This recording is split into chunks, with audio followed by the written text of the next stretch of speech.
Who are these people? Our next story. Boy. Is the story that nobody seems to give a shit about. Unfortunately, I do. And we're going to start by saying that right now. All right? I mean, he doesn't really, but I care. Hey, look at that. No. Oh, check that out. We got the sliding down Kofi thing, and maybe the Kathy one will show up too. Like the little... Yep. Woohoo! All right, so I got to fix this now for 1 second. Whoop. And we're going to go here because this is a Twitter one. All right. I could not believe this shit right here. All right, as to do a Cat Williams. This shit right here. Holy moly. Never again. That was really Don't bad. do that again. That was really bad. No, it's June bad. 4th, the day Don't that do I that. publish my Stripe article, this comes across my fucking timeline, and I'm just like, oh my God. And not only that, to mass celebration and cheers. Okay. Breaking news, Amazon Labor Union formally affiliates with Teamsters? Oh. Did- Maybe somebody could have called that. Please go here. I'm going to put it in chat for people. That's what I'm going to do. Did anyone... We talked about this a long time ago. Did anyone see my conversation with the Amazon labor leaders who were kicked off of the executive board by Chris Smalls and the people who were still left? They had a lot to say about Mr. Smalls. Yeah, you did, and you shouldn't. And we'll have to put that in some kind of link. How dare you? Not only that, we had fire clips from that too.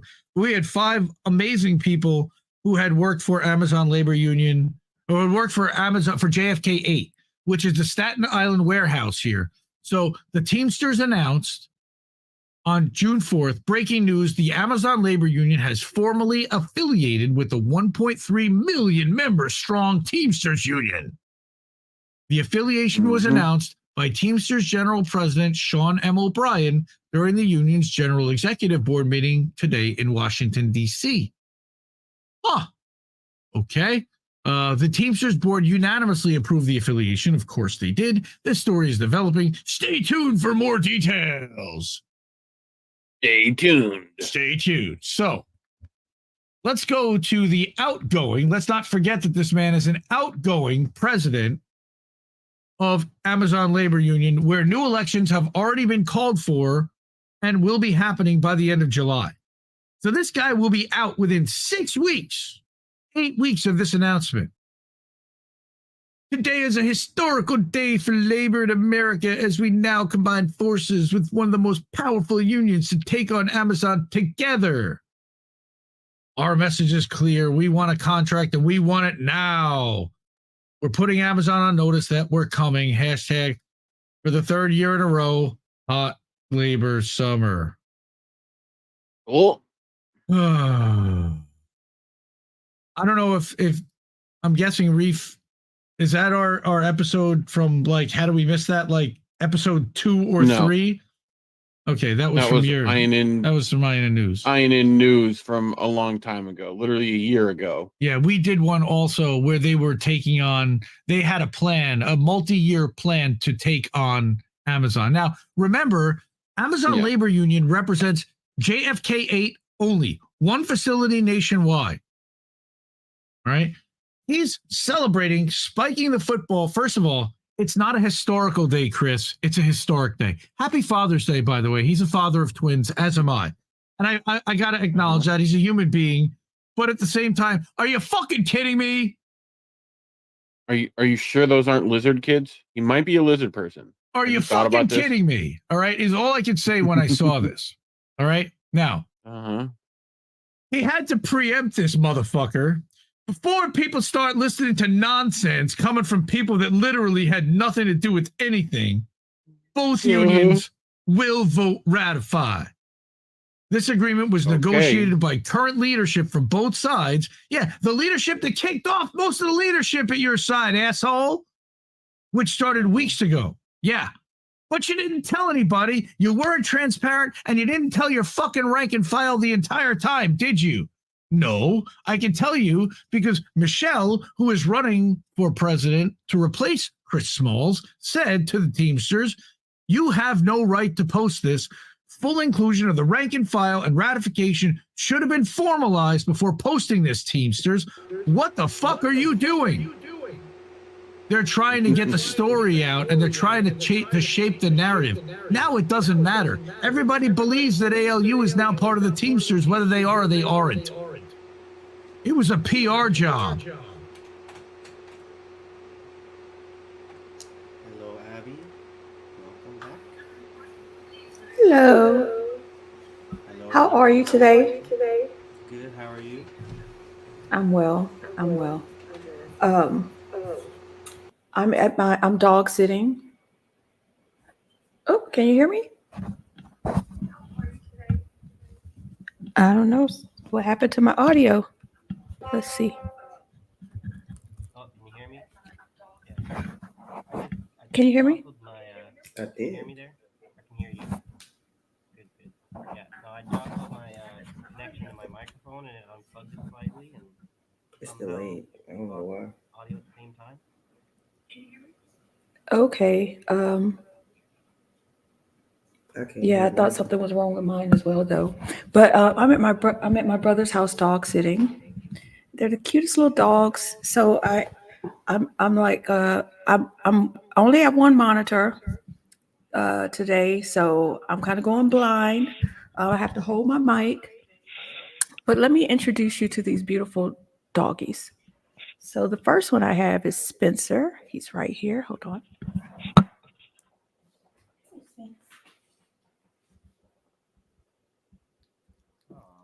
Spencer, say hi. Hello. He's so tiny, look. And then the second one I have is huge. Kane, come here. Dog, you can fit in your purse. Oh, look at that guy. The dog can fit the other one in his mouth. Exactly. Kane, say hello. And he likes to lay in my lap.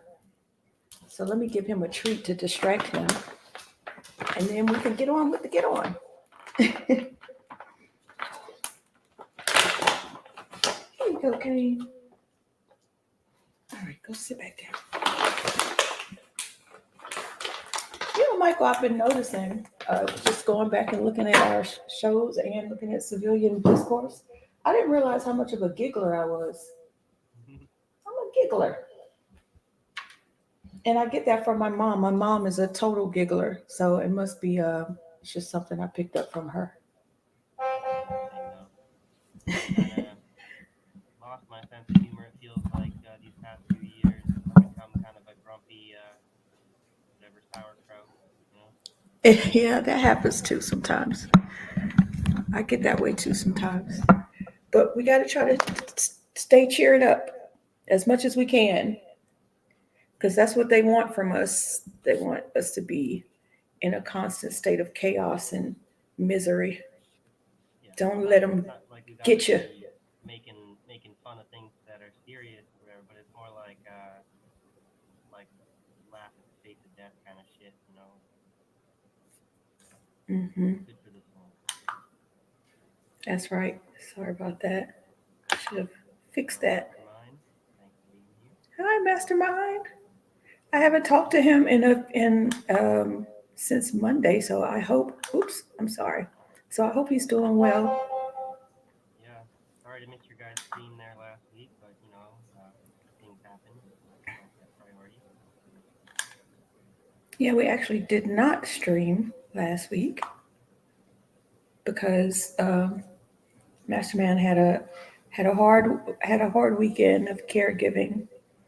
And so I could definitely understand that. And then I just took that as an opportunity to go to Lafayette I was going anyway, but I could leave earlier since we weren't streaming. So, but we'll be back on Monday. Good to see you guys back safe from your trip there. Yep. Oh, a huge hailstorm. That sucks. Right now we're sitting through this crazy heat wave here to stay for a bit. I don't know what it's like in Louisiana. I'm sure it's probably worse. No. Maybe it just goes the same with like 30, Michael, is the 29 mic still degrees on? Celsius right now. Is this mic still on? I can hardly hear you. Todd Smith is saying she could hardly hear you. Are we having this problem again? Todd Smith is saying she could hardly hear you. Well, glad to hear her tell me can't really hear me. I can hear you fine, so it's like Desert Mantis is also saying he can't hear you. Michael, I cannot hear you. Okay. Yeah, for some reason, I guess Now, because is I'm in the that better? room with you, I can hear you. Hear me now? Can you hear me now? 1, 2, 3, 4, 5, 6. Testing 4, 5, 6. Can you hear him? Little. Okay. I hear a bug echo from Michael. Echo cancellation I just turned off, so turn that off and you hear an echo, so I'll turn that back on. If I have to, I could maybe go back to the, I got the webcam. My settings set to the webcam. There we go. Is that better? That's, yes. Much better? Yeah.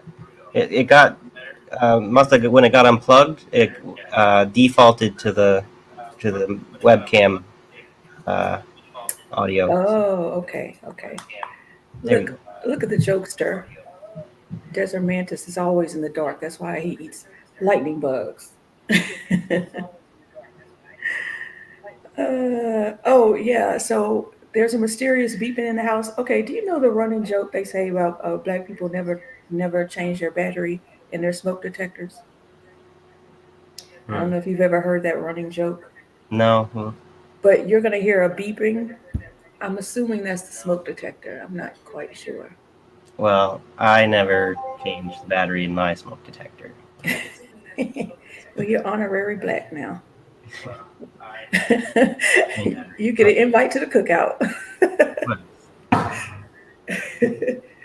So how do you want, so just for everybody at home, it's going to take a little longer to do things because I only have one monitor.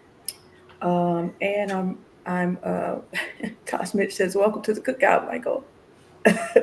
Do not bring potato salad. Do not.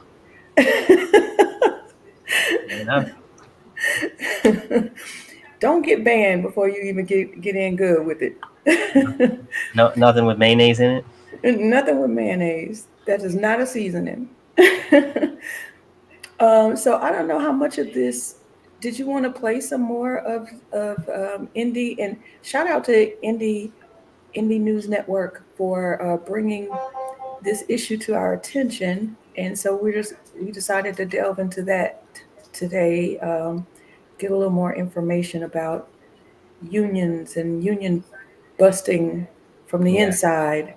Get a little back to that stuff that we would be talking about if there wasn't such bigger news constantly crowding it out of people's minds. It's still important stuff that's happening a little bit more like front and center for people. It's impacting people a little bit more directly on this side of the pond. So we should maybe understand what's happening, especially like I wanted to talk about some housing today too, because we've been well aware of the housing bubbles that it kind of burst sometime, but what's really going on with it, you know? Yeah.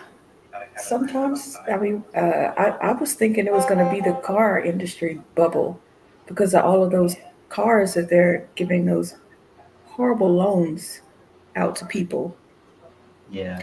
But I think what they're doing now is they're putting like a kill switch on the vehicles. So when you miss your payments, they just turn the car off and go get the car. So it used to be like you could dodge the tow company.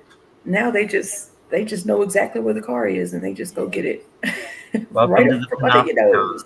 Yeah, welcome to the dystopia we've been warning about forever. Yep. I think I was watching that with. Oh, yes, I was watching what is her name, Tasmit? The lady who wrote Terminator and The Matrix. I forget. I thought The Matrix was written by some brothers that are now trans. I don't know. It was actually a black woman, and she had to sue because they kind of like took some kind of way she got swindled. And Okay, so she's been in courts for a while. And so I watched her discuss the Terminator and the Matrix. And actually, the Terminator is supposed to be like the beginning, and the Matrix is the end. And so Neo is supposed to be the woman that the machine came from the future to, you know, the past to protect this woman. Okay, right? Sarah Connor. Sarah Connor.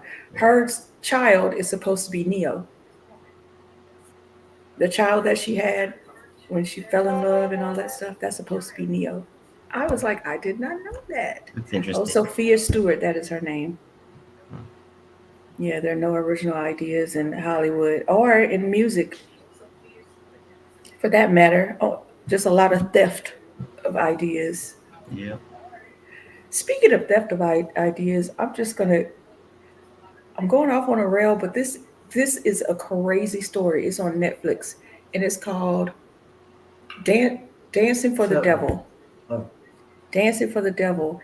It is crazy. It's like this man, Robert something, this Asian man, and he's a preacher at Hollywood, I believe, or LA, what have you. So he's like pulling in all these young kids into the church that don't like it, that are trying to get closer to God, blah, blah, blah, blah, blah. But he's having them like do dancing and doing content on TikTok. And he's like taking all of their money. So, but they're thinking that they're just, you know, it's basically a cult. And he actually started sexually abusing some of the girls. It's just really crazy because I'm like, how do you not know what a cult is in 2024? Well, this was like, I think it started around 2005. But as many cults have we seen pop up and you learn about them, you should see the red flags, right? That's what I thought. Yeah, it was like the conditions seem ripe for the formation of cults, I guess, and scams, right? So, because if the authorities aren't really being authorities in any kind of legitimate way, they're just kind of abusing power, then all these kind of little, whatever, like lower class scumbags are more able to just kind of play these schemes on people without getting caught because everyone's out for frying the bigger fish and shit. So yeah, I mean, there's like obvious signs. If you have to cut yourself off from your family and friends, cult. If they determine where you live, who you can live with, cult. Like all the signs were there. Yeah, but it's like, because all these little signs, they can kind of be, it's like, yes, the sign is there, but like context and circumstance and, you know, giving people benefit of the doubt. And then it's like, just because it seems that way doesn't mean it actually is that way. And people do this. They don't want to become paranoid. They don't want to be a conspiracy theorist, right? So they go along with things that they know are obvious. Put that back up, Tasmit. Tasmit says it's like Scientology meets So You Think You Could Dance. It was a lot like that. Yeah. And these kids are like racking up all this money from their content they're creating, and the man is just stealing it. I felt so bad for them, but also I don't know. I'm like, how could you put yourself in that predicament? It's also people, I can be like this too, is one of my like character flaws, where people are such nice idiots that they just don't really stand up for themselves. They kind of just, yeah, I see that you're keeping my money, but okay, all right, sorry. Well, a lot of them like didn't have money to begin with. So the what he was giving them, to them, they were fine with it because they came from no money, Yeah. not realizing how much money they were actually making Yeah. with their content. He was selling hundreds of thousands of dollars. Yeah.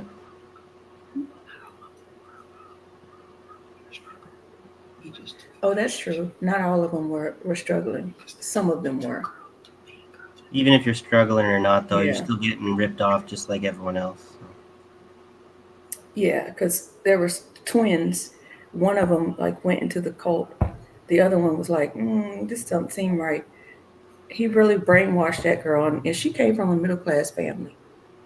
And they had their own they had their own TikTok before they even met him. So Well, I don't know how he got his paws in her. Part of the problem is when this kind of stuff happens, people, it's like when a woman gets raped and you kind of blame her for what she's wearing. It's it's kind of your fault for letting it happen, kind of thing. And then people don't really acknowledge the serious trauma that it can have when people are gaslit like that. So I hope that people can be better at dealing with this kind of stuff. I hope this guy gets what he deserves, whatever justice. Yeah, they're suing him. They're suing him, so hopefully. And thanks for that tip, Mastermind. Although I don't know what a Vivint Sky Panel is, I'm gonna have to Google that. Yeah, it makes it hard for people to build friends and relationships when that's what happens to you when you try. You know? Yep. So sorry I went off on that tangent. I just thought that it was a very interesting show to watch, and I just wanted to share it with the comrades. So you too can look out for cultish behavior. And I wanted to share Mastermind's comment up here. He said he just got a text. He says that his electricity should be back on in 5 hours. Sorry to hear that. I hope you can get through the heat. I think you're off in, forget where you guys are. Oregon, right? So I'm thinking you guys might not be under this heat dome that we are in, hopefully, but it's probably still pretty hot up there. So hang in there. I am very thankful to have a Generac, so the lights go out, mine come back on within seconds. And boy, it is so helpful.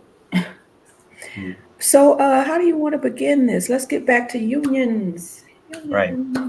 Well, my computer has been really it's running with 100% hard drive, C drive problem, which it's going to take me some time to deal with. I won't be able to deal with that on stream, but so I wasn't sure if I'd be able to share my links, so I was kind of sharing them with Abby.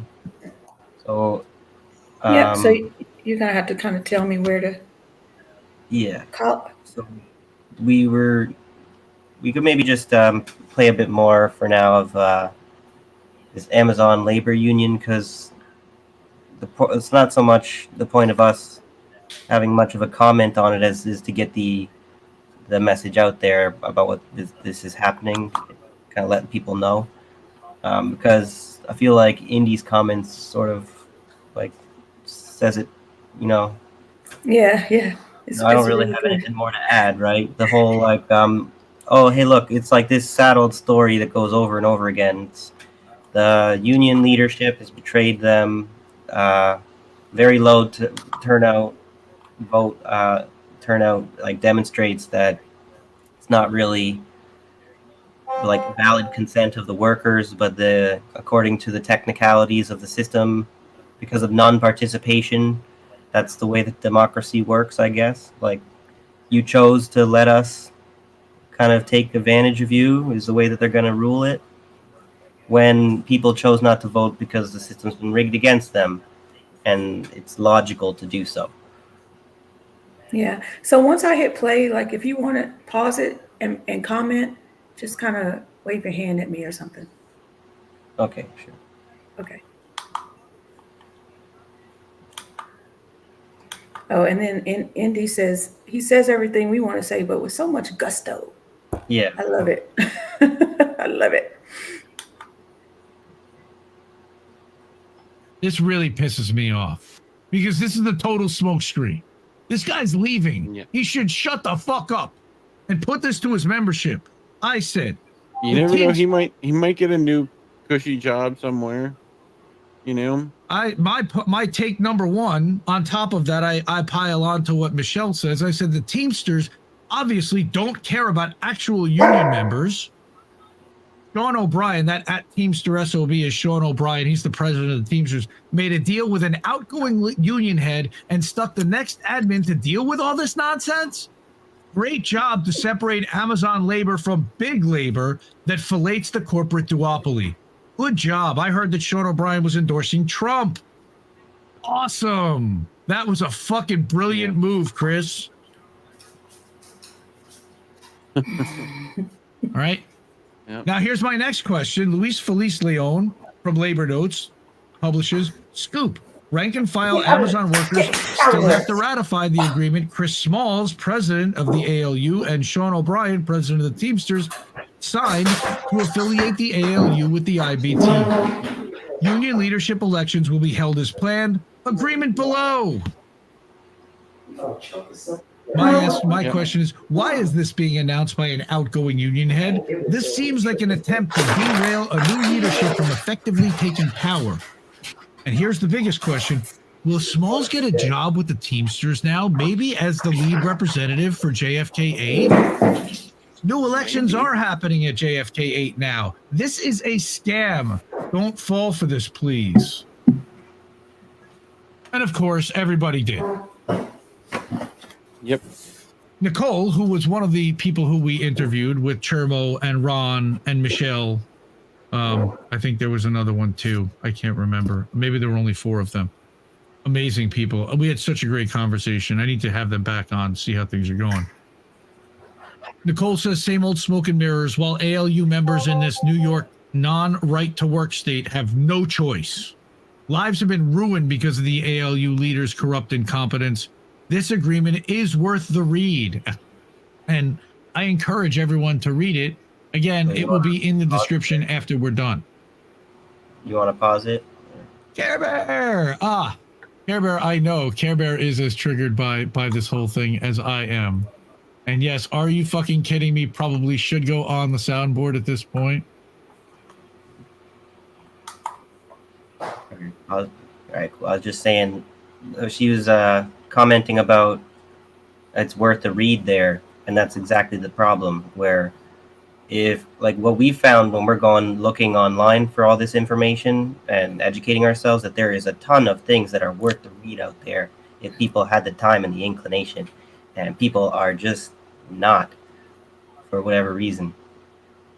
Well, they're really extremely busy Yeah. trying to navigate all this chaos, and I mean, there's a lot of stuff we should be reading, and that's why we're supposed to be able to rely on our media, but we can't. Thank goodness we have independent media now. So sometimes one person can read and get the information out. I did not read it, by the way. I was busy coming over here. Yeah, I was trying to get all of this stuff together.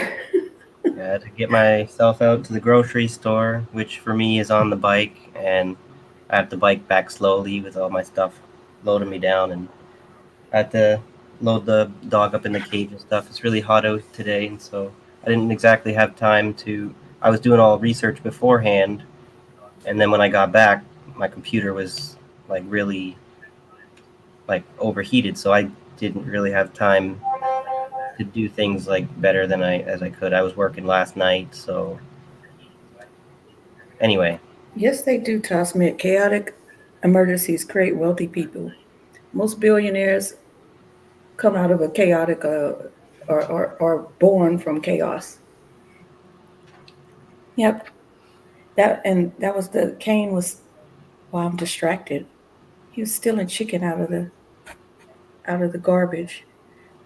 Like, oh my gosh, please don't let me kill this dog. Mm-hmm. I have one job to do. All right, so look, should I start it again? Yeah, sure. He asked in the chat, wasn't Smalls supposed to have a general strike against Biden this year? That's what I was looking vaguely for. remember that. To put that up. Yep, 2024. I remember him saying that 2 years ago. That was in our article criticizing Chris Smalls. Way back. Work. Yep. Way back when? Okay. Running out of time, Chris. Yep. 2024 is almost here. All right. So, all right. Oh, they canceled that. This is a bad year to do that, as it could hurt Biden's reelection chances. Right. Smalls has to wait until he has leverage. Then he'll strike. Right. Now they're talking May Day 2028. Because remember, that's what the UAW aligned their contract and encouraged everyone to schedule the end of their contract to coincide with that, so we can have general strike at, with all the stuff happening at the same time. Yes, Cynic, Smalls is full of large shite. That is my take as well. So It wasn't always like that, though. On top of that, here is the link underneath Collins. Pause it there. And what this was Smalls had gone to. Yeah, it wasn't always like that, because I was following him. I think I actually follow him on Twitter. Yeah. X or what have you. So this is really disappointing to hear, and I wonder, like, if you have any ideas of why he would do something like this. Like, was he a plant all along, or did he get hit by the bug? You were asking me that earlier, and I was saying I don't really think that he's a plant. I think that he's more like he's been offered some temptations to become a class trader, and then like everyone sort of thinks like, oh, I could pass up on the money. I could pass up on the trips that they'll take you on, like the women they'll throw at you, all that kind of crap, whatever. The casinos, but then we'll see how much you actually stand up to it when it seems like he's maybe been a little corrupted by, they make you probably, I think they convince people how impossible the situation is for everybody. They make you feel defeatist, how you can not take the bribe and you can just suffer like everyone else, or you can save yourself and provide for your family if you just do the right thing and do the wrong thing and take the bribe. So I think it's interesting because have you guys just watch your president? He is really representing America and trying to do it again. I watched a bloopers video of that dude yesterday. You watched the what? A bloopers video. Oh. So I know that he was traveling a lot. You can keep that up too, because I want to talk about that. He was traveling a lot after, he got that big win with Amazon. So he was going to different countries, seeing how their unions worked. And so I'm wondering if he got a taste of that good life. Yeah. And they're like, hey, if you want some more of this, we could give you plenty. And partly with the traveling, it's the people, when you're not around the people who know you and stuff, you kind of feel like you can get away with some stuff because who's going to know about it, when in Rome or whatever. Yeah, it makes you, Mastermind says it makes you wonder if he wasn't specifically picked out by Amazon. That's what I was saying. Like, well, they do all this research. One or the other. I mean, everyone's kind of we all know how much their surveillance of us, everything we do online. But how much does it actually matter with this kind of a situation where you want to go try and do something? Now they got all this information they can use. Like, they know you better than yourself is the problem with the algorithm, right? So they know how to blackmail you and target you, gaslight you. Anyway. So I'm glad you said that, because that's another thing the writer of Terminator and The Matrix was speaking on. I kind of forgot that point. that like we're moving in, I guess you call it technocracy. She's like, they're just mining information about us from social media to get a feel of who you are and what your morals and standards are, so they could see who they could, use and utilize, see who the useful idiots are, basically. They claim they do that a lot in basketball. Like, the players that get picked, they like comb through their life to see how much real integrity they actually have, and the ones who do, they kind of get passed up a lot because they kind of, they in the black community for some reason they try to use black entertainers, musicians, rappers, and sports and athletes like they're our leaders, like we're supposed to listen to them. It makes no sense. It's like, oh, that's celebrity fetishizing and fantasizing. Just like, why should I listen to them? Heroicizing people that are pretty mundane and not really worthy of being put on that pedestal there. Basketball is like all entertainment is scripted. Yeah, so I don't really watch sports much. I watch like poker compared to other people who will watch every other kind of sport. So.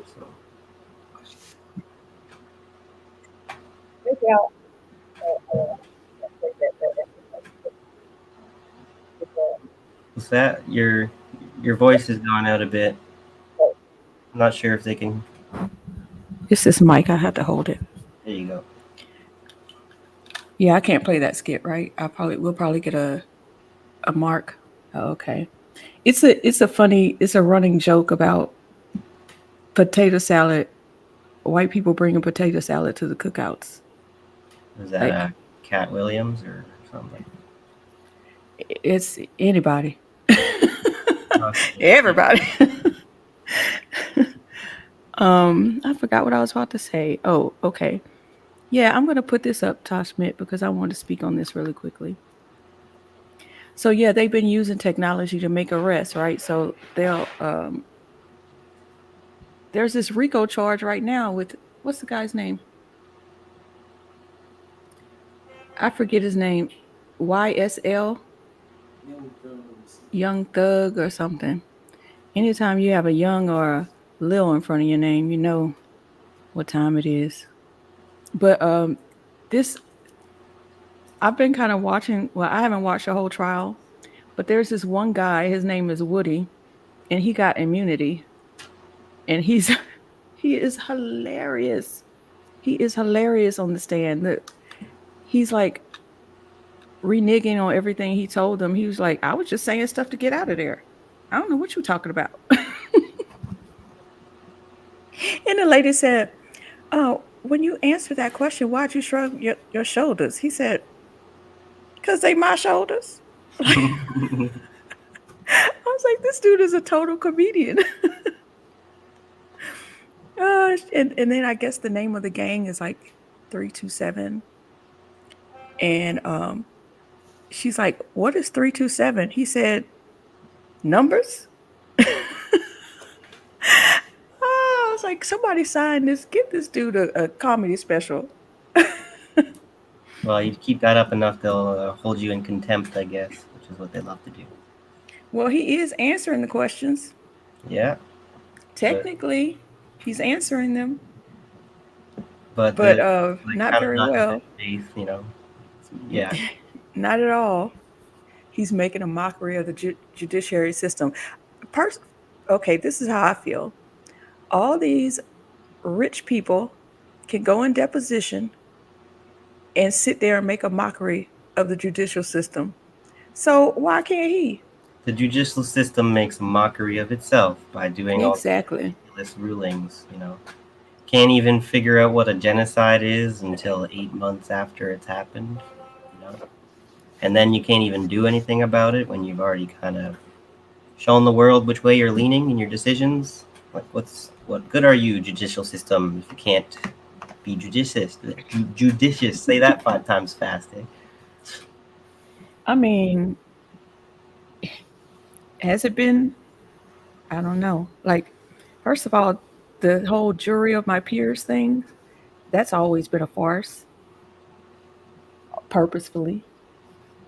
So, well, there's this good quote, I forget who said it, but it's like people forget that the law was set up by people who just kind of like stole the land and gave themselves titles and and gave himself authority and said like that it was the law legal, and everyone just kind of goes along with it. It's just kind of gangsters holding you at gunpoint. And then told us that nobody's above the law. Yeah, just to add the cherry on top. Okay, should we get back to it? Get back to the union video.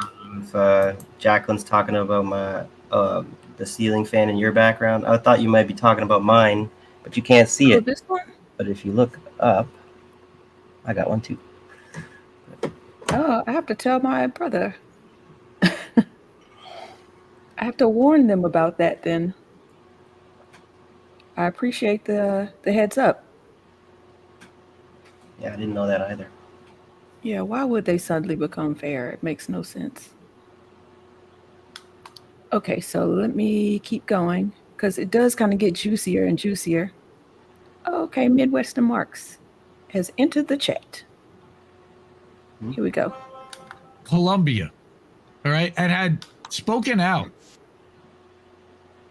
And what Colin said was that workers at JFK 8 do not necessarily think of Smalls as a great leader. Perhaps you should listen to their stories before you tweet any opinions about this guy. All right. And I said, here you go. And here's the information. All right. And Ophelia Mom, who was a friend of mine on Twitter for a long time, she says, wow, I hate to hear it, but not surprised. A wise man once said, one can't have fame and fortune without sacrificing some truth and justice. Sad that it's proven true too often these days. All right. And I said, we saw it coming and we tried to help. How many times? It's nice for us that he's there because we support it, but he may also represent people who do not support this rally. Okay. That was the very famous Columbia sit-in, all right, that we covered, where they were starting to form the tents that then erupted into all the colleges around the city. This was the very first one, and he showed up there very early on with, by the way, I think it was AOC the same day, right? Yep. All right. I said union leaders should be advocating for their workers and not getting involved in political fights. That's Teamsters and UAW. I mean, if AOC is showing up, then you should already be suspect. You should already have your head on swivel. Yeah. There should be laws. I don't know if there are technically that they're not allowed to become political or something. But either, like, if there's not laws, they need to make them, because it's like the kind of thing that allows them to, without a law like that, allows the union leader to kind of betray the union for political, like, being politically bought. So. I mean, what was the gosh, I can't remember which union it is now. I think it was he endorsed Biden. Who was it? The car? I was gonna say we should talk about the UAW. It was a big one. Sean Payne. United Auto Work. Okay, that's right. I was saying it was cars. United Auto Workers. Yeah, you're right. Yes. And I was just like, what? How is that even appropriate? You have a lot of Trump supporters in your, like, you shouldn't be endorsing anyone. On the other hand, I kind of feel like if the unions could be more openly affiliated with socialists and stuff, that would not be bad for the unions. But you got to kind of give something. Some things. Sorry, go ahead. You should be endorsing a list of demands and letting the candidates fight over who's going to be able to provide those, provide those demands or not the person. Yeah. So my goodness. We have an article from the WS World Socialist website about the UAW corruption. If you wanted to talk about that next. Sure. Look, Jacqueline says that Chris Smalls has recently been in Islington North campaigning for Jeremy Corbyn. Yep. So. Did you know that? No, I didn't. That doesn't really make any sense. That would be like an American union leader campaigning For Canadian. in the UK for the British Labour Party, which is, if you haven't caught on by now, it's not representing Labour in any way, shape, or form. It's just conservative light. I think the name Kid Starver is a good nickname for Keir Starmer there, the leader, so-called leader of the Labour Party in the UK. So the UK politics are just ridiculous. It's like they've gone off the deep end. They're just like everyone in the West, right? And can you remind me, Jeremy Corbyn, he's like to the left, correct? Yeah, he was the left one that they, right, the left that wing. should have been the prime minister if anyone knew it was good for them. But it was so important for the right to sabotage and destroy him. They had this massive campaign to to throw Jeremy Corbyn under the bus for being an anti-Semite, and they used him to purge the Labour Party of all pro-Palestinian or authentic Jewish voice, you might say, because I don't really feel the Zionists are authentic. But hot take there from us. All right, so let me get back to and we'll stop it at, like, we'll have to find a good place to stop it and move on to our other articles. It's some juicy stuff we have in store for you. I mean, he doesn't really, but I care. Uh-oh. Look at that. Oh, check that out. We got I don't know what just happened. our president to replace Chris Smalls said to the Teamsters, "You have no." I'm sorry, I don't know what happened. I think there was another one too. I can't. Sometimes Leadership from effectively taking power. And here's the biggest. Yeah, and I don't even know where I was, so maybe that's a cue to move on. Yeah. Okay. All right, so let me move on.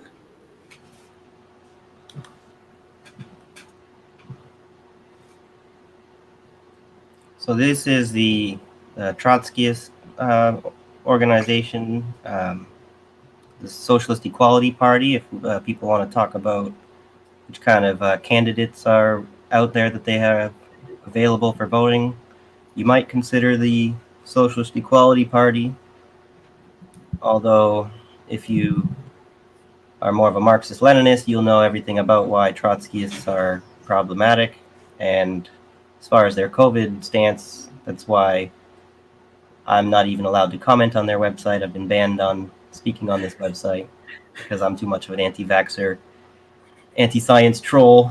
So, but that doesn't mean that they're completely useless or impossible to reach. Hopefully we can work together on some issues. So yeah, hello Golden Monarch. Like, share, subscribe. Thanks for reminding us. I know. Thank you for reminding us.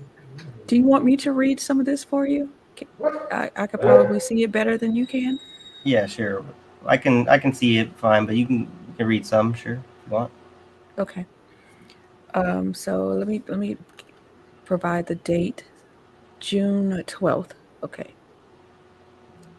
So on Monday, it was revealed that the United Auto Workers Union's top leadership is under renewed investigation by a federal monitor, making a significant escalation of a long-standing crisis gripping the UAW apparatus. UAW President Shawn Fain and UAW Secretary-Treasurer Margaret Mock, the UAW's two highest-ranking officers, are each being investigated in relation to competing claims of financial misconduct, according to a report filed by the Monitor in federal court Monday. Another member of the UAW's executive board, a regional director unnamed in the report, is also under investigation after being accused of embezzlement. Now, I just want to stop there for a second because you know how they always try to, they let you get away with as much as they're going to let you get away with, as long as you're doing what they want you to do. And as soon as you step out of line, they're going to use all that stuff they have on you. Like, as long as he was doing all the things that they want him to do. So I find this interesting. I don't know what to what to make of it, because Well, usually they sweep this stuff under the rug. there's a little bit of like backstabbing, like office politics going on here, where Sean Fain's trying to protect his position and kind of throw these people under the bus and like use that information he's been gathering against them, kind of thing. But they're kind of also doing the same thing to him, it seems like, where they're looking for, they see, kind of smell blood in the water, and they see an opportunity to maybe dethrone him here a bit. So So Yeah. that, I guess that kind of brings up the next paragraph. yeah. So earlier this year, Fain moved to strip first Mock and then UAW Vice President Rich Boyer of their departmental assignments, claiming they had failed to carry out their duties. Mock and Boyer, for their part, alleged that the moves against them and Fain were in retaliation for their refusal to engage in financial misconduct and misuse union funds. This is getting dirty. All three ran on the same Members Unite All Workers for Democracy slate in the 2022-2023 national UAW elections, claiming they were pursuing reforms in the UAW, rooting out corruption and restoring transparency and union democracy. And they could say anything to get elected. But in unusually blunt language, the Monitor stated that the Fain's administration is obstructing and interfering with this investigation, refusing to hand over tens of thousands of documents requested as part of the probe. How is that possible? Yeah, it's this kind of stuff that seems like, how are you not immediately just considered guilty if you decided not to be cooperative in such a massive, like, this isn't any kind of, it's not petty theft, right? You didn't shoplift, right? It's like hundreds of millions of dollars, kind of what they're talking about with embezzlements and misuse of funds here and stuff. But it's okay for him to just hide evidence. Why does he have authority and access to it that they can't just go around him to get access to it? Exactly. I mean, what are you guys just writing stuff on paper? Who's your tech guy? Like, what do you mean you're not handing over documents? So, just go in there, take his computer. Like, I don't understand why people feel the need to make an organization into such a hierarchy kind of thing. Like, why is it the conception that a union is supposed to be dominated by some kind of top dog boss like this that has no accountability? Like a corporation. Yeah. So it's like, yeah, you need to have some horizontal structures in place so everybody could be held accountable. Yep. Seems like a no-brainer, but that would be too much like right. Yeah. Well, that's the funny thing. It's like doing the right thing is actually so simple, but it's like it's so simple, it's too simple that people just like, no, can't be that easy. You can't just do the right thing, solve the problem. You gotta make life complicated and hard just for fun. Yes, and then act shocked when they find out dirty shit is going down. What, here? How could that be? And Michael, like, don't let you go to Walmart at a self-checkout. You're gonna get arrested. You might get tased. I don't want to get. But they could embezzle millions, and people are like, now we have a process now. We have a process that we have to go through first. We got to take it through the court. Yeah. We got. Well, I actually saw a great quote or a tweet from some regular old guy.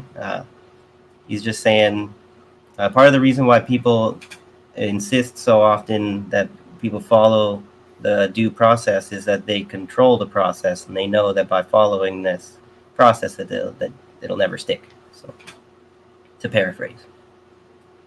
Correct. All right, so let me go back, forth and forth. I'm almost done. Okay. The Monitor's report raises more questions than it answers, providing no detailed information about the alleged misconduct. The supposedly independent monitor, in reality staffed by 2 corporate law firms with intimate ties to the auto companies, made its report that it was at pains to reach an agreement with the UAW apparatus that would keep the relevant documents secret, concealed from the rank and file UAW membership and the broader public. Here we go again. Yeah. Look, first of all, this sounds a lot like the Mueller report. Just a whole bunch of nothing. This is where I'd say, like, the World Socialist website here does good work, where they can kind of come across this kind of stuff, but then it's just about like what's the next step with gathering this information. Is like people have different interpretations of what this stuff means as far as going forward. So, right. Workers, however, have an elementary right. It's a weird way to say that, an elementary right to information about where their dues are going and any potential misuse by the UAW's top leadership. They should demand the release of all the documents related to the monitor's probe, as Mack Trucks workers Will Lehman has called for. So basically, what are they going to do? Write a sternly worded letter? Yeah. Well, I think Will Lehman there was their candidate that the SEP was running for the UAW leadership, I think. Wasn't he more like a leftist, like more I think he would have been better for UAW than this guy Fain, if I remember correctly. Well, it seems like, ironically, Trotskyists are the best people to put in leadership positions of a union, because they've been quite, I don't know if anti-union's a strong word, but they've been very suspicious and are holding these unions accountable, unlike a lot of other socialists. Some of these Marxist-Leninists are more willing to kind of uncritically support unions because it seems like the right thing to do. Like, I've not to be like rude towards Midwestern Marx or whatever, but when the UAW was doing this, I forget exactly, this contract, they did this strike. They called out a whole bunch of, I forget what they called it. They did a certain kind of systemic strike. They had this plan. They're like, trust us, we're going to do it this way. Midwestern Marx kind of backed them up, solicited their plan, and then Sean Fain went and betrayed people, and then they're kind of quiet about their endorsement after the fact. And it's like, but they're always critical of the Trotskyists, like, these guys are idiots or whatever. They just make fun of them and stuff. And that's not really getting us anywhere. The point is, when the Trotskyists are right about something, we should kind of be man enough to pay attention and admit it and give credit where credit's due. But that's not happening because people are having much more fun with the internet infighting. So I want to read this comment from Tosmit. Why is it a conflict of interest only? Why is it that a conflict of interest only applies to people without money? That's a really good point.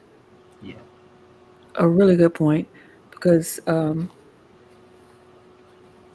don't want to get too much in the weeds, but like Clarence Thomas, his conflict of interest, that should have disqualified him altogether. I mean, they claim Roberts. Is it Roberts? That stupid flag gate. I was so sick of hearing about that. I think that was Justice Roberts who had that flag up at one of his many homes. And you're not supposed to do that as a Supreme Court justice. Well, speaking of conflict of interest, that reminds me of the housing, other half of the show talking points or whatever. In Canada, we have a large amount of our MPs, like something like 40% of them are landlords, and they're like running the government. So how is that not the massive conflict of interest that should be prevented? Like, it's the thing about, how do you expect me to respect the social contract and the law that's supposed to be all equal under, when the conflict of interest laws on the books are not being enforced, meaning that they're irrelevant. So that's not me that chose not to follow the law. That's the legal people that chose not to enforce it, and everyone else who chose to look the other way. I want to, before we move on, I do want to finish reading this because it's very interesting. And yeah, if you have a special interest in any specific industry, that should disqualify you from sitting on that committee, from doing anything. And nepotism too. If you've got some kind of wife or cousin or brother-in-law on some kind of board, you don't get to talk about X, Y, and Z or have shares in this or that, right? Like, so that would disqualify Biden from the whole Ukraine conflict altogether. yeah, and you know what? That might have prevented a whole lot of bloodshed. So maybe some people should take this kind of stuff seriously. Maybe. All right, let me go back to the article and finish it up because I find this to be interesting. Like where the money resides, that commercial, where the money resides. So under Fain, the UAW bureaucracy has persisted as a pro-corporate institution, with social and material interests distinct from and hostile to those of the workers it claims to represent. The hundreds of bureaucrats at UAW's Solidarity House headquarters continue to receive their six-figure salaries and special privileges, and UAW Inc. has grown its more than $1 billion stock and investment portfolio. I am shocked and flabbergasted. Meanwhile, thousands of auto workers have been fired or laid off under Fain's supposedly historic contracts at the big three companies since the start of the year. Wages for workers remain below where they were 20 years ago, adjusted for inflation, and the work week has grown longer and more grueling. And workers continue to face deadly conditions in the factories, as the recent horrific death of 28-year-old Dalton Simmers at a Caterpillar foundry demonstrates. So would you look at there, the people at the top are getting paid handsomely to screw over the people at the bottom. Yeah. That is a shocker. And then you wonder why union membership is declining over the decades. Well, I guess it depends on the union, though, because the police unions are definitely not declining. They have a really good union. And one statistic I saw in my reading preparing, I don't remember where it was, but it said that in the U.S. it seems like the black workers are unionizing, are the ones that, of the people that are unionizing, it seems like black people are doing it a lot more at larger rates than white people. Just fact check me on that for fun if you want. It's interesting. Yeah, the police have a strong union because why? Because the police are protecting property, not people. So, surprise, their union is working for them. They're doing really well under their union. Yeah, if you can call it a union, right? I think this might have been what you were talking about. Yeah, if you could call it a union, I guess you would call it a mob. That's why I call the police a gang. You know, they're just like the biggest gang on the block. You know, the best armed and well funded. Yep. You wanna read this one? Go through this one. But you're just gonna have to scroll down. See it. So, yeah. Okay. Workers want unions, but the latest data point to obstacles in their path. Private sector unionization rose by more than 250,000 in 2023, while unionization in state and local governments fell. The summary says the recent surge in labor actions has not translated into higher unionization rates in the latest government data. This is from January 23rd, 2024, but this kind of stats takes a while to come out, so It's pretty much the latest stuff. So, despite workers' desire for unions, their efforts to organize are being undermined by a broken system that has failed them. So So I don't know what website this is, who these, like, what their political, like, leanings are, but I thought it was the economic. If you want to scroll up a bit, you could see it's the Oh, okay. I was about to Economic Google it. Policy Institute or something. Just wanted, Oh, yeah. Just for in case people wanted to know who the article is coming from. So the key findings there. Oh, I was gonna go breeze through those, but go Okay. ahead. Yeah. In 2023, 16.2 million workers were represented by a union, an increase of 191,000. At the same time, the percentage of workers represented by a union decreased from 11.3% to 11.2%, as unionization efforts were unable to keep pace with 2023's strong job growth. So all those job creators, those capitalists are making, and they're creating those shitty little part-time non-union jobs that people are just grabbing just because they have to, kind of like a job that I'm working. That's why when people are pushing for unions, the statistics kind of show a bit of a different story.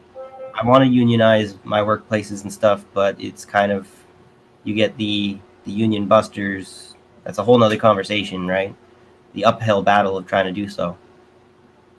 Anyway, I mean, it's looking more and more like they're putting puppet masters at the head of these unions.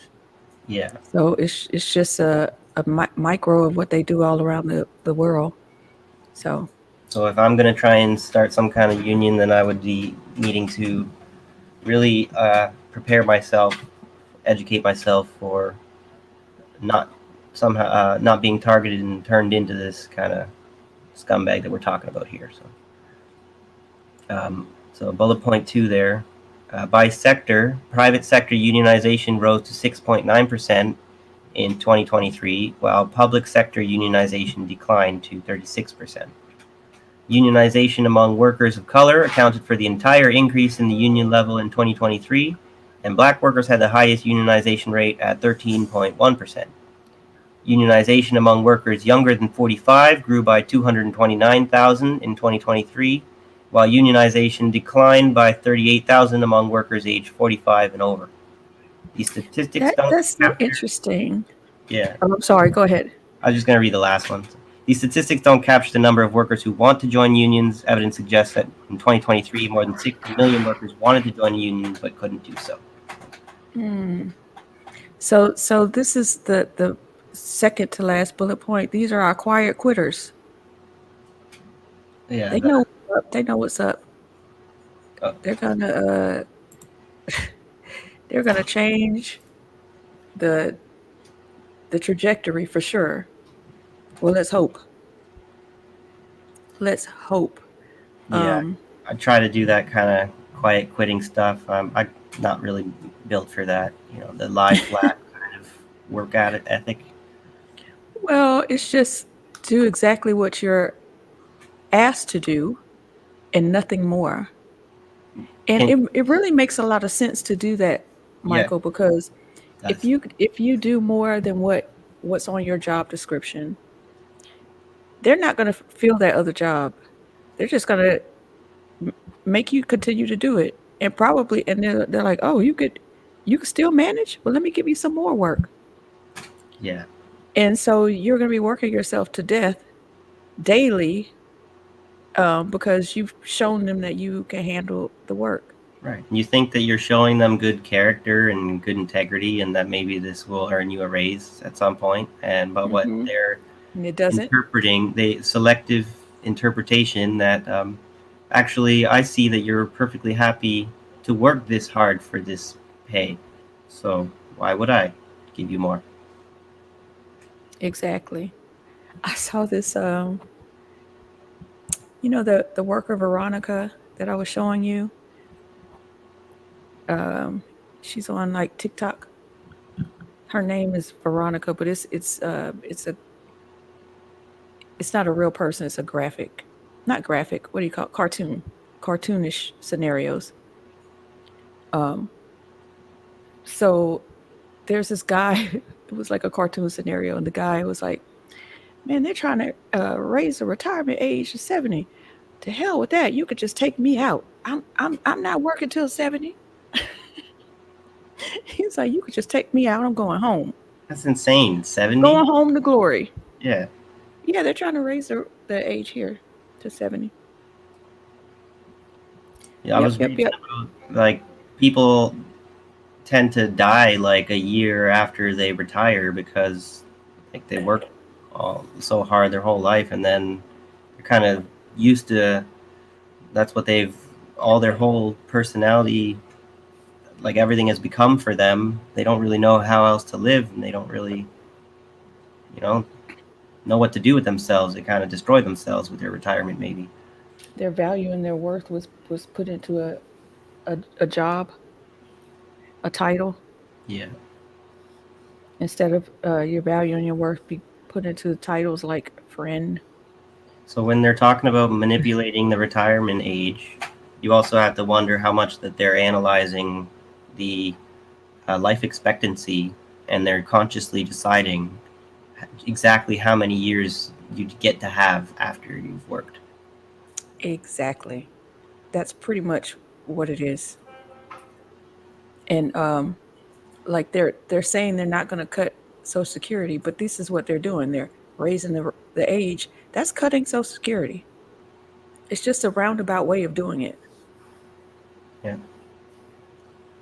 Anyway, off my soapbox. Let me go back to the article. Hi, there's some. Hi, Rondo. Oh, hello, Rondo. And hi, Robbie. Thank you for joining us. Thank you for joining us. Hit like and share. Smash that subscribe button. We forget to say that sometimes. Yeah. Gotta be a bit better uploading stuff to my channel and stuff. It's a little silly. I feel with you like telling people to go subscribe to my channel, and then I haven't really even put anything on there. So go ahead and subscribe, please. Just go ahead and subscribe now. We'll put more stuff on there when I get around to it. Jacqueline says we're all indoctrinated into believing that we can't have nice things. In fact, it's worse than that we're indoctrinated into thinking we shouldn't want nice things. You know, I agree with you, but then on the flip side, we're indoctrinated to think that if we work hard, we'll be able to have nice things one day. You too can be a billionaire. So it's like talking out of the side of your neck with both of those statements. So how do you make both of those statements real? Well, it's like in your mind, you know? It's like the marketing thin slicing for the mentality that will believe in the doom and gloom that they won't be able to have nice things. They'll let you believe that, and they'll let you just kind of sink into it. And for the people who want to chase that carrot and think I can have nice things, I can have it. I'll get there. I'm the choo-choo can who can make it over the... No, they'll let you believe that too, but they'll never actually give it to you. Well, maybe if you succeed, if you manage to get that carrot unlike the rest of us, good for you. But... Yes, Todd Smith said they make you believe if you work your life away, it could happen to you too. But they failed to mention the fact that all of these people that happened to they came from money. So I guess who wouldn't have been one that comes from money? Oh, like the entertainers, but you can make a lot of money in that industry if you don't have greedy contracts. So I guess that would be my only exception. I'm talking about like businesses, working. Yeah. Okay, let's get back to the article.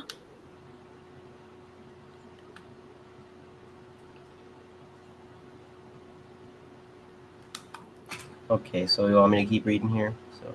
Yeah, just the why this matters and how to fix it. Okay. When workers join unions, their wages rise and their working conditions improve. But more than 50 years of efforts to block access to unions have taken a heavy toll on workers' rights. Employers have been exploiting weaknesses in U.S. labor law for decades, and federal and state policy have failed to prevent this. Go ahead. Well, I just wanted to say, and those weaknesses or loopholes in the labor law, don't think they're not there on purpose Right. to be exploited. Just like the tax code, they purposely put loopholes in the tax code for greedy rich people to exploit. Yeah. Thanks a lot, lawyers. Right. All right, how do we fix it, Michael? How do we fix it?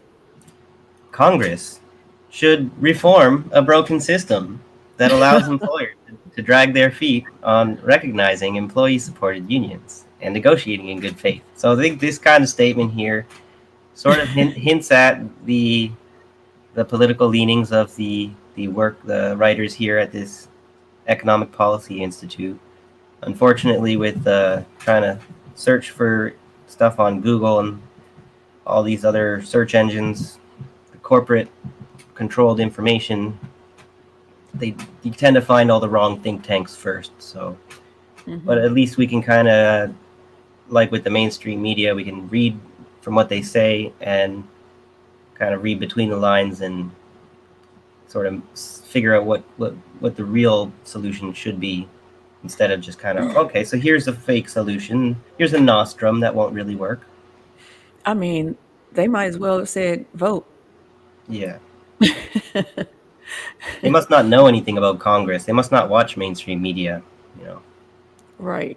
I mean, in this monopolized every industry, there's monopolies. So, yeah, this is not how you fix it. This is a non-answer. Yeah, if ignoring imperialism and the entirely corrupt to its eyeballs, like American institutions, passing the legislation that protects workers is crucial.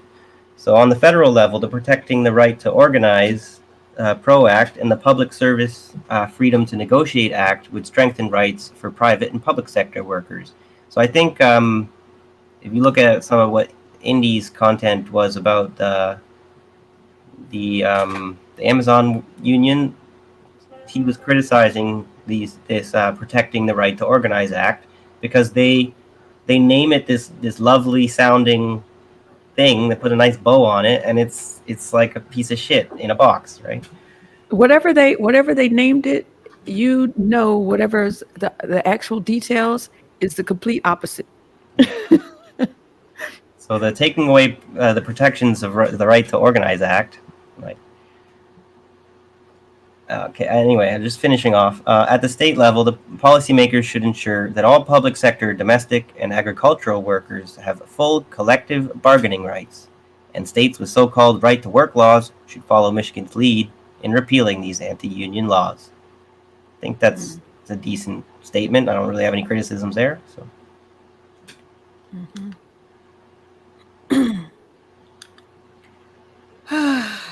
Vote harder. That's right, Rondo. If you just vote harder, it'll fix it. Faith and conviction always wins the day. You know? Yep. So this next article is we kind of already went through it, but we kind of went through it as us discussing matters, but I'm going to just share it to see if there's anything you want to pull out of here.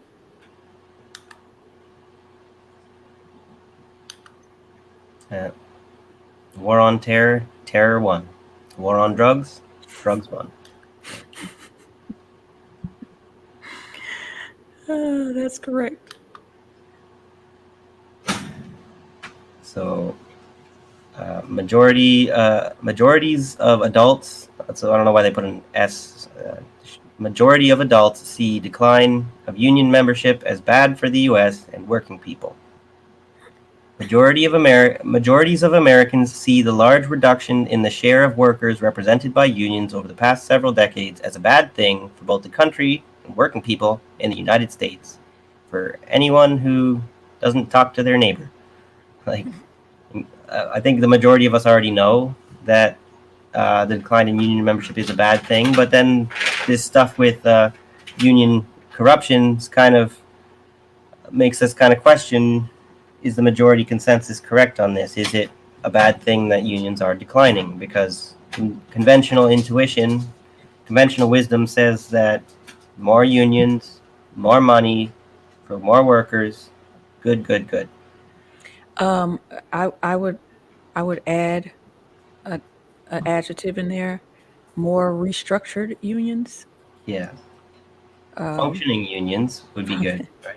so like enough with this top down approach, where one person is in charge, and then the minions go down, and the diamond, not a diamond, I'm sorry, the triangle hierarchy. That triangle should be more like a rectangle. Who is that? Is that Tasha here on your? Who's that little body walking in the back? My dog Bella. Is she walking by? Are you coming? Yeah. Oh, hi, Bella. It's getting hot in here. She's going to get some water. Good girl. She's so cute. Anyway, what were we saying before, though? Yes, Jacqueline, I'm talking about a pyramid. Yes. What? Yes, the triangle. Yeah, like a pyramid. I mean, it's like a pyramid scheme. Although that being said, I guess when they're claiming that workers get paid more when they're in unions, I guess that would be like the balancing point to make that even though unions have been in this hierarchical, patriarchal structure kind of thing, they're still been getting more gains than the average unprotected worker. Yes, that's probably true. That doesn't mean that there's not improvements to be made, kind of thing. Growing to be done. I think the unions used to be better way back in the day, more 50s, 60s kind of thing, when there was still some Marxism and class consciousness to the unions. And I think the biggest problem with the unions these days is that they're not really being run like in a Marxist way at all. I mean, everything went downhill after Reagan. Yeah. You remember when, well, you probably don't remember this because you were young, but the airline pilots tried to go on strike, and Reagan did not want to hear shit they had to say about not one demand. He just fired everybody and hired new pilots. The air traffic controllers, he took away their rights. Yeah, the air traffic. Right? Mm-hmm. Yeah. Mm-hmm. Yeah, that's one of those things he's infamous for. So, but it was before my time, so I can read about it, but I won't really understand it intrinsically like other people do. So I'm curious. Rondo says the system should be horizontal and spherical. Okay, so I was trying to think of like how I could say that. So I said a rectangle for the people that are running the unions to be like horizontal, but then I was trying to figure out what do you do about the people who are in the unions? But I think that's what he's saying about circular, like they circle the leadership. So I think that's a much better way to put that. So thank you for that. I guess the reason why people like hierarchies is because theoretically you can just hold the person at the top accountable and switch them out for someone else. And if you had like a round table of people in authority, when things go bad, you don't have the scapegoat to fall back on, to throw under the bus, and then everyone's to blame. So how do you fire everyone? That's kind of... Yep, and this is also a good point. The 50s and 60s when Jim Crow was still a thing. So yeah, it was probably good back then also for that reason, because they didn't have to give black people a piece of the pie. Yeah. So that is an excellent point. Thank you for mentioning that, Rondo. Yeah. Yep. Thank you, Rondo. And yes, Mastermind, let's not forget about what Biden did to the railroad workers and your guy, Trudeau, what he did to the truckers. Yep.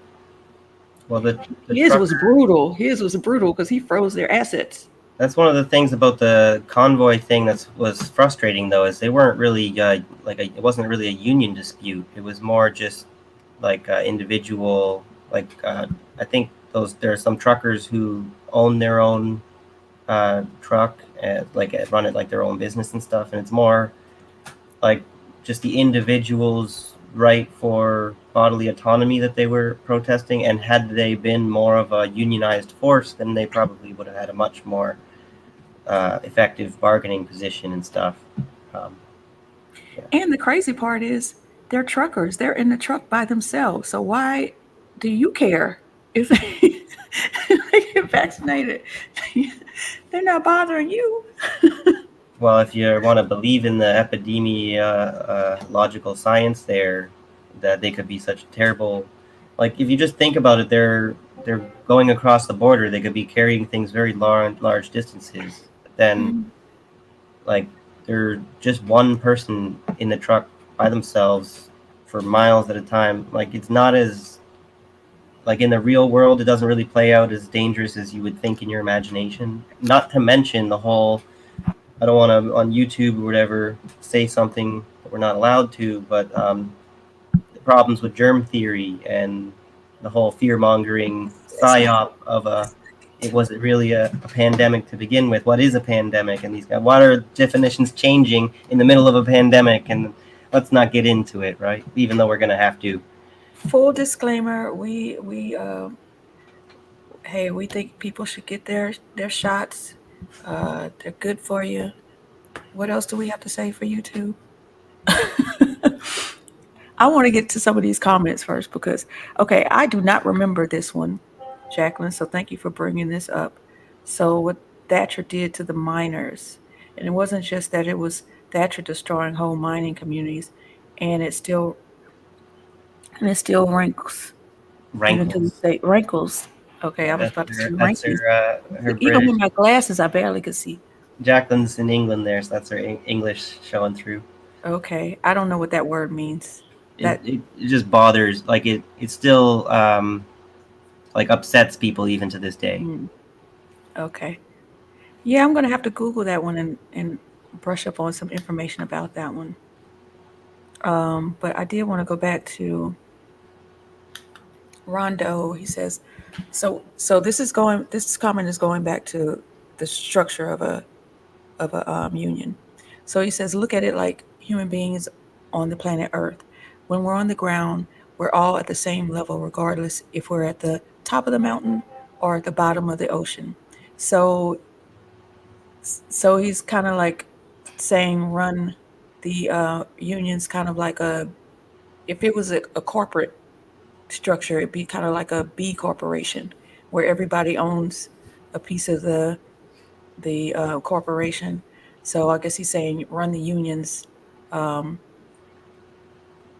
sort of like in that manner where everybody is at the same level, nobody's above anybody else. The only thing that sounds I hope I did you justice, Rondo.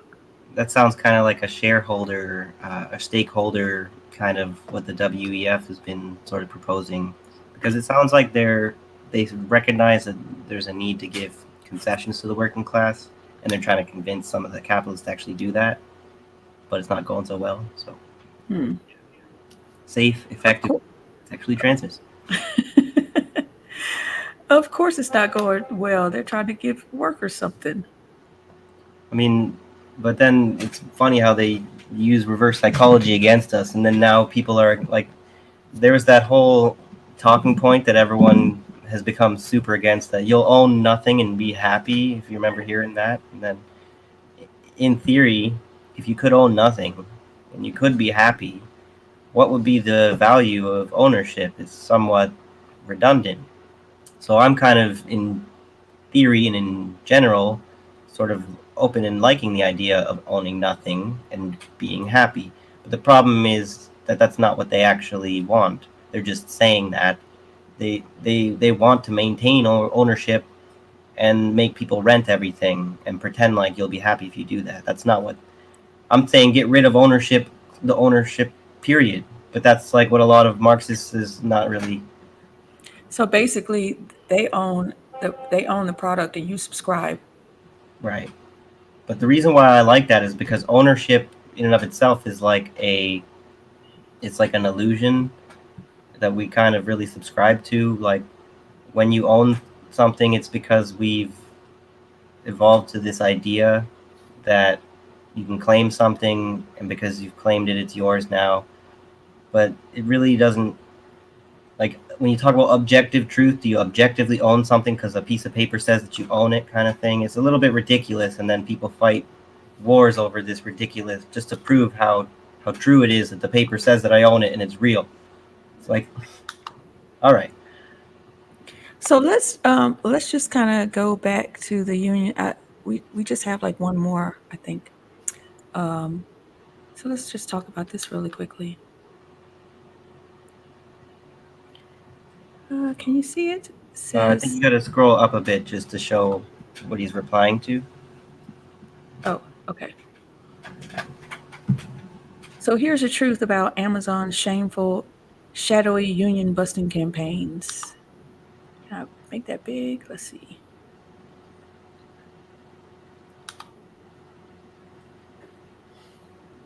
Amazon has paid over $9 million in the last 2 years to a single mysterious union busting consultant, Pine Femilusi. Funny name. Yeah. Femilusi's firm, the Rayla Group, has no website, and their listed address is a P.O. box at a UPS store. Oh, that's not shady at all. Rather than listening to workers' concerns and respecting their labor, Amazon is burning millions to bust union campaigns. You have to be one greedy son of a SOB to, instead of all those millions of dollars, you could be paying people. You could be paying workers. And he's on record to become the first trillionaire.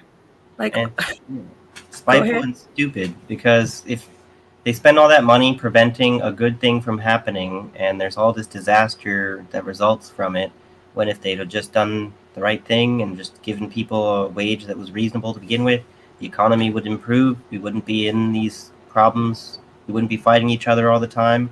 We might actually even be, some of us, more inclined to like our bosses instead of hate them, because they don't try and fuck us over all the time. But for some reason, they gotta just make everything about control, and domination. I mean that he has to be a psychopath. Yeah. Although every time I hear that, I get annoyed, because the psychopath and sociopath are words that the psychiatric community has retired. And nobody actually uses those anymore. And a psychopath, according to the psychiatrist, is a person with antisocial personality disorder. So everyone who's going around saying psychopath, saying there's apparently no such thing, which is the problem with our psychiatrists, who have decided that a definition that we use on the regular, the lay people, doesn't really matter when it does, because these capitalists are psychopaths. But according to the doctors, it doesn't matter. We're not really educated enough to understand what we don't know. So. Okay, I'm just looking it up because I wanted to make sure I was using the word. Words matter. Using the word properly. That's the DSM-5 anyway, or that they made that change. I think. I don't remember which DSM it was that they had sociopath and psychopath in it, but they have transitioned to a different. They have a different theory model that they're working with. So. Well, so there's subtypes of psychopathy. There's 4 subtypes: narcissistic, borderline, sadistic, and antisocial. So right. he's I would put him in the sadistic category. This is where I don't even think it makes sense to be using these categories at all, because this is where we're inclined to, we hear an idea and we just kind of run with it without being critical about it. But that's what happens with the mental illnesses, where we haven't really stopped to analyze concretely if their scientific theory is valid before we use it as if it is valid. So we assume that they know what they're talking about when they say they've discovered a mental illness, like that they've discovered that narcissism is a disorder, as opposed to deciding that they're going to make it out to be one because they think that behavior is wrong. But who's to say, who gets to decide what behavior is right and what behavior is wrong? The populace. Right. Because narcissism is not right. The populace is considered not educated enough to know how to make a scientifically valid determination of what a mental illness is or is not. And if you don't label things, then how do you know? There's no way to start the conversation.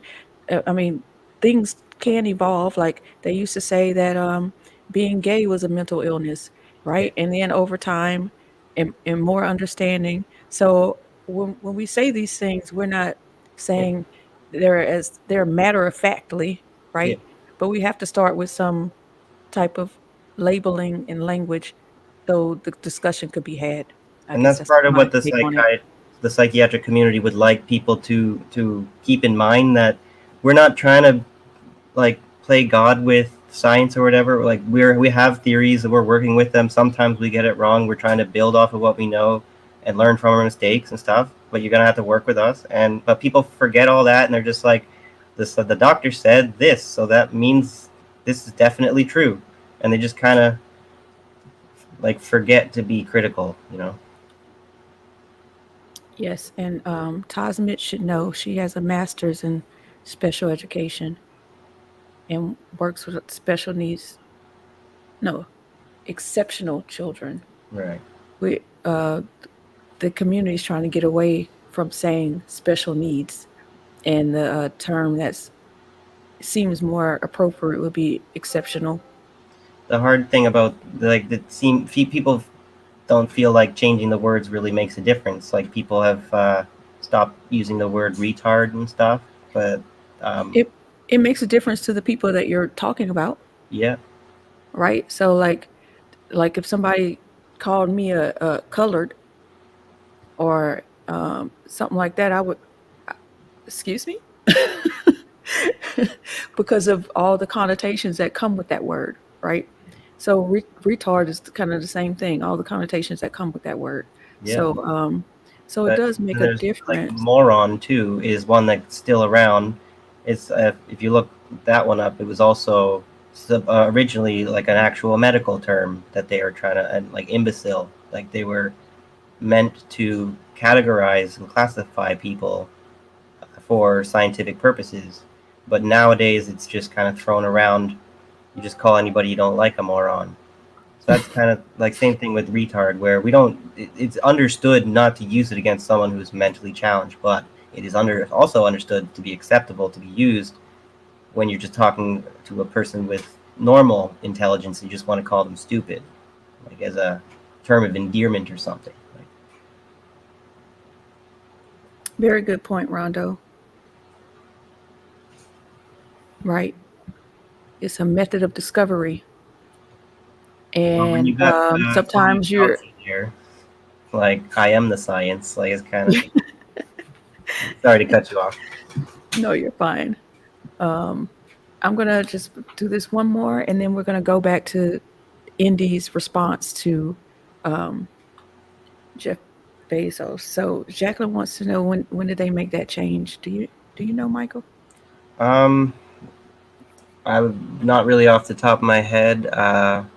Probably when they updated the DSM-4 to DSM-5, which I think might have been in 2013, but don't quote me on that. And it's not so much universal, but Canada uses the same mental health manual as the States. But if you were in, I think Jacqueline's in the UK, so I think you guys use a different system called the ICD 10 or 11. I forget what those stand for exactly. Yeah, international categorization disorders or something. I don't know. Look it up. Sorry. All right. So I'm going back to to what we were talking about. So Rondo says, Jeff Bezos needs 12 yachts. That's why we don't have strong unions. Jeff Bezos. All right. So, all right, Kane. In Indy's comment about we looked at all those. So he said, "What about your announcing a deal with a union without getting the ratification of their rank and file first? Because you care so much about the Amazon workers. Sad thing is, not enough people are on to what you're doing, so you'll probably get away with it. But that maybe Shady. like So retweet, see if it'll get yeah. more. That's partly why we're sharing this on doing the stream here to try and, because I think Indy's right here, where it's quite obvious if you just pay attention to what they're doing that they shouldn't be allowed to get away with this. But I don't think enough people care. I think people just want to watch their Netflix and chill and stuff. So basically, what he's doing is he's creating the narrative, even though the narrative isn't true yet. He's creating that narrative to put the next president's feet to the fire. Yeah, and this is why it's worth following independent media in a long-term sense, not just for fun today and then what am I going to do tomorrow or whatever. Because if you look back at their work, they kind of saw the writing on the wall with Chris Smalls like in 2022, and they reported on it, and they got blocked by him and everything. And lo and behold, he's made their prophecy come true. So that's why you should kind of support independent media and Indie News Network in particular there. Yep. That's some shady dealings right there. So you guys just keep your eyes on Chris Smalls and one eye open and one eye closed from him, because he doesn't seem to be up and up these days. Oh, the doggy's getting hungry or something? Well, he's in timeout, so he's ready to come out of a timeout. Oh, and yeah. then this one wanted me to pick him up, so I gotta get back to doggy duty. Yeah, we're 1 hour 43 in. Are we got any other things we're gonna cover here? Or? No, that was the last. Oh, you wanted to. This is completely off topic, but yeah, definitely worth sharing just to let you guys know what's going on here. So I'm about to share this. Let's see. Yeah, the Stonehenge story. Mm-hmm. So you guys know the Just Stop Oil people? They're back at it again. Stonehenge expert fears rare lichen in rock could be irreparably damaged after Just Stop Oil paint attack, as J.K. Rowling leads social media mockery of eco-zealots. Well, that's a funny mouthful of a headline. Yeah. Did they show a picture? I didn't see. Yeah, I don't even think I read this. I didn't have time to proofread this article ahead of time. I just saw it on my little MSN news feed. I tend to try them trying to clean it. There we go.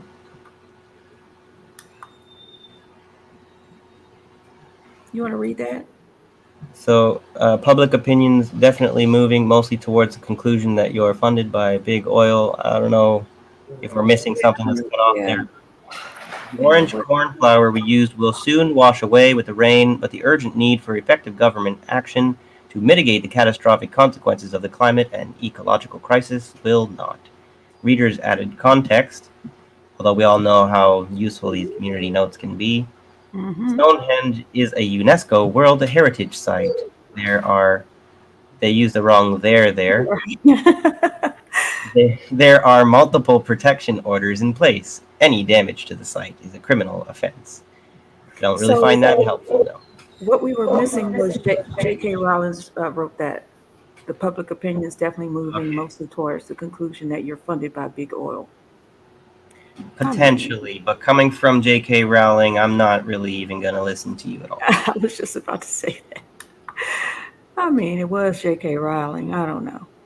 I mean, the headline of the article might have a bit of a point where these people may have been naive enough to not really realize that what they thought was going to wash away in the rain is going to probably have some kind of irreparable harm to like an ancient artifact that should be treated with more respect than that. But I do understand the climate change people's logic that are we really going to sit here and have such reverence for this lichen on this rock as if it matters more than these mass extinctions that we're going to trigger because of this pathological need to satisfy, like masochistically, these oil companies? You see this headline? Revealed 21-year-old Just Stop Oil Stonehenge Eco Muppet. It's just 1 minute. You want to hear it? I'm curious. I'm getting curious. Yep. Let's see. Go on the ride together. Uh-oh. Well, We this is may or what may not be able to watch it. well, while it's buffering,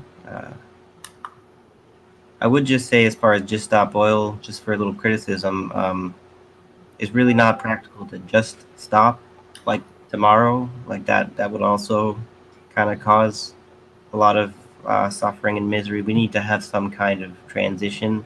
The problem is people will fight over the nature of the transition, and you will not actually get a transition because people have to argue about how fast or how slow that transit. Like they will never stop arguing. So, Yeah, it doesn't look like this is going to come up. So, all right. Well, I just wanted to um, share that with you. That little breaking news a bit that I saw. okay. So I guess we are done. Spencer. Hey, bye-bye. Good to see you. So yeah, everybody like, share, all that good stuff. Subscribe. Go subscribe to Indie News as Yeah, well. we didn't really get to talk so much about housing today. We can maybe do that another time. We should do an announcements now, shouting people out. So trying to think, who should I? Hold on, I have to fix this. What you accidentally went to Oh, civilian discourse. That's what happened. Tosmid is still learning. that's okay. That's okay. So let me fix that. All right, you can keep. Yeah. Let me just turn off that banner here. Now I don't know how you did this part though.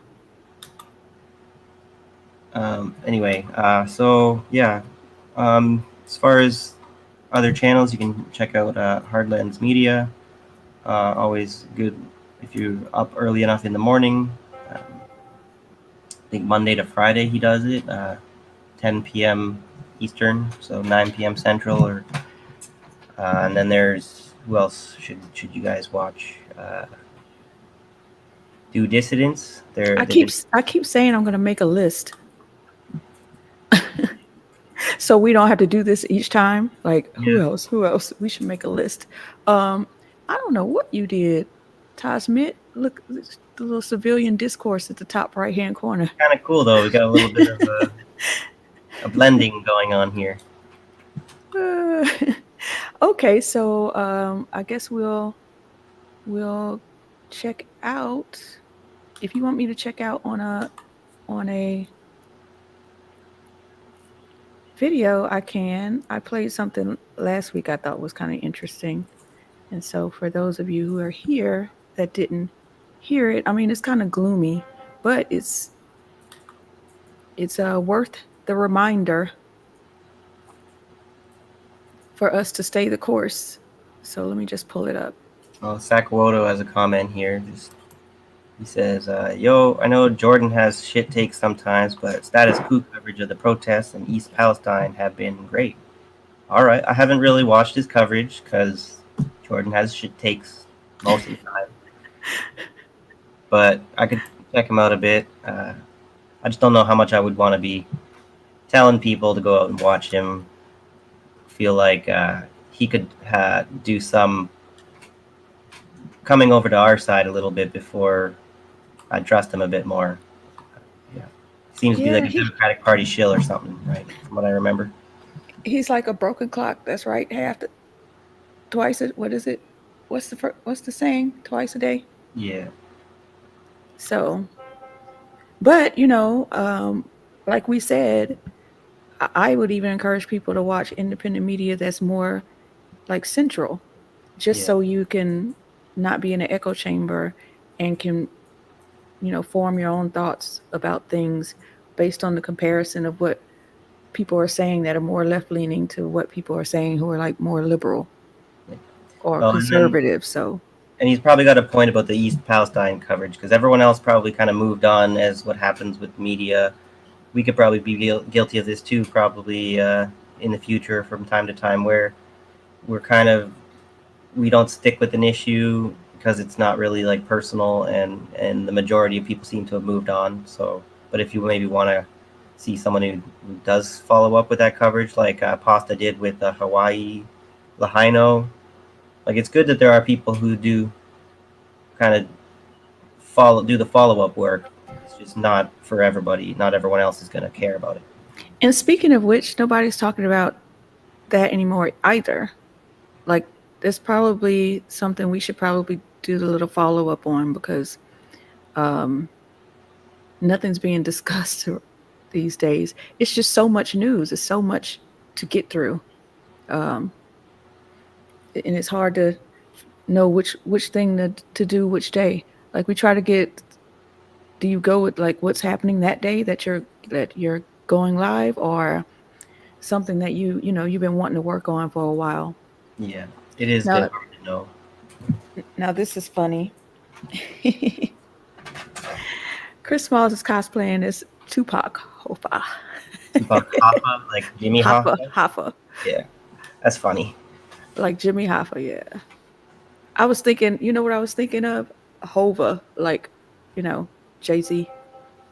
But that's actually Hova, right? I believe so. I don't know. I'm not a Jay-Z fan. I actually think he's pretty slimy.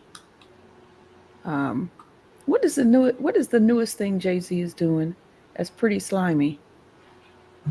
Oh, the private schools. He's funding. He's offering like $300 million or something for families in public schools, so they could go to private schools, like charter schools and stuff like that. But really it's a plot to siphon federal dollars out of public schools, basically. They want to privatize public schools so bad. And so, of course, they get a black rapper to fool all these black kids into thinking, oh, they really care about giving you a better education. Take the voucher, go to a charter school. Charter schools are no better than public schools. And in some cases, they're worse. So it's really not doing anything to benefit the child. No, it's not a chip on your shoulder. It's capitalism. Very slimy behavior. Yeah. But anyway, okay. So shall we go now? Yeah. I don't really have anything that I can think of as far as announcements. I guess it's getting real hot out there with the summer coming. So take care of yourselves out there. Water yourselves. Water your plants. JB and RBN. Don't forget about those guys. I'm sure you don't need me to tell you. Right. Okay. So I am going to take us out with a video. What is our schedule? Sakamoto's asking just before. Are they? See, Yeah. They're new. Hi, welcome. I don't recognize that name. Yeah, I don't know I don't remember seeing you here. So thank you for watching. Welcome. So we are Thursdays at 5 Central. Every Thursday at 5 Central. And then if you see that little civilian discourse at the top right, that is myself and Mastermind Hour. He's in the chat somewhere, probably cracking jokes. Right. So he and I are on Mondays at 5 Central. So right here at Abidu. So thank you for asking. Please come back. Come back now, you hear? Remember that? Where's that from? I forgot. Beverly Hillbillies. Thank you. I forgot the reference. All right. So I'm about to take us out with this. Here we go. I'm about to take us out, and we'll see you Monday, hopefully. Monday and next Thursday. Sound good? Yeah, take care of yourselves, everyone. See you next time. And each other. Yeah.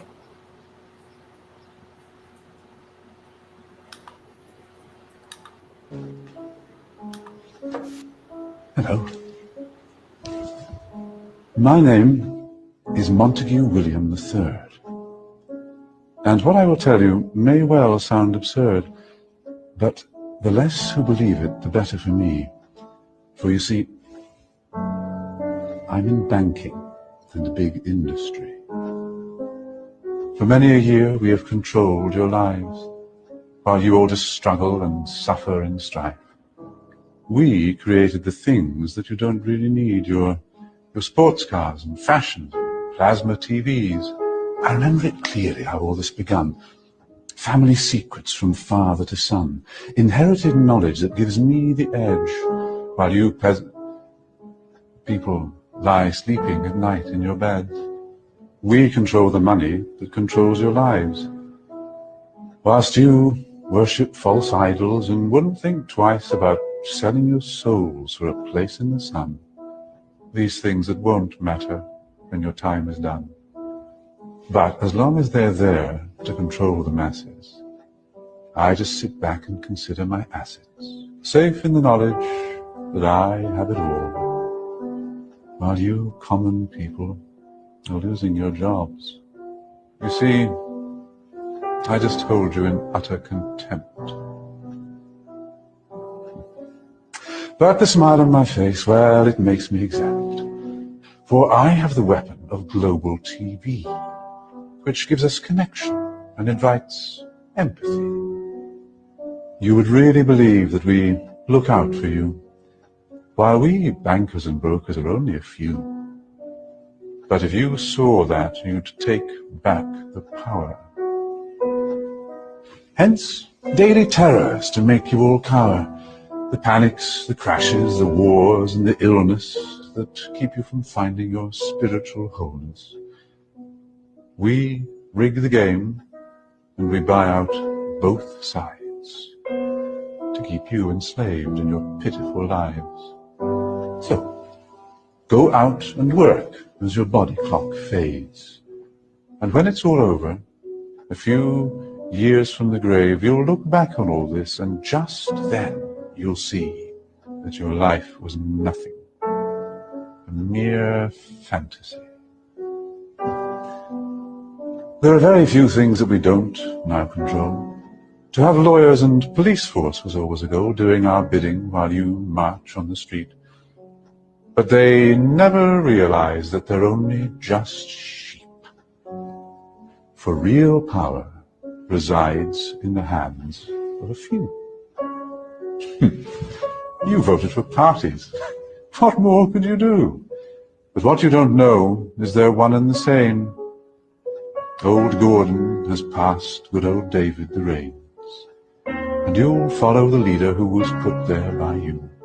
But your blood, it runs red, while our blood runs blue. But you simply don't see it's all part of the game. Another distraction, like money and fame. Get ready for wars in the name of the free, vaccinations for illness that will never be, the assault on your children's impressionable minds, and a microchipped world. You'll put up no fight. Information suppression will keep you in tone. Depopulation of peasants was always our goal. But eugenics was not what we hoped it would be. Oh yes, it was us that funded Nazis. But as long as we own all the media too, what's really happening does not concern you.